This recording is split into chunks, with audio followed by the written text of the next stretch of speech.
This is further mathematics, question 8. In this question, we are asked to simplify 1 minus cosine square x all over sine x cosine x. If you are a science student or whatever student going for further mathematics exam, right, make sure you know your trigonometric identities well. So I will now try to see that I replace 1 minus cosine square x with sine square x. This is why I said you should know your trigonometric identities well. Now the next question is, where do we have sine square x? If we say to replace it with this, it is gotten from sine square x plus cosine square x is equals to 1. This is an identity in trigonometry. When there is a special triangle, when you solve it, you will have this trigonometric identity. So if we decide to transpose, we decide to move with plus cosine square x to this side, we are going to have sine square x to be equals to the one that we have there.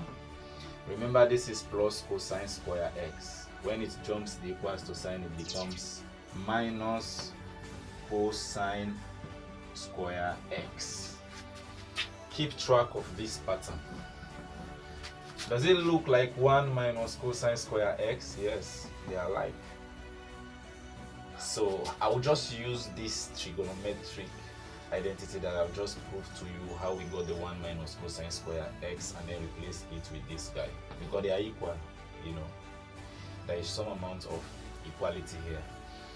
1 minus cosine square x is equals to sine square x. Now I'm going to replace my numerator with sine square x. Let's see what we are now going to have.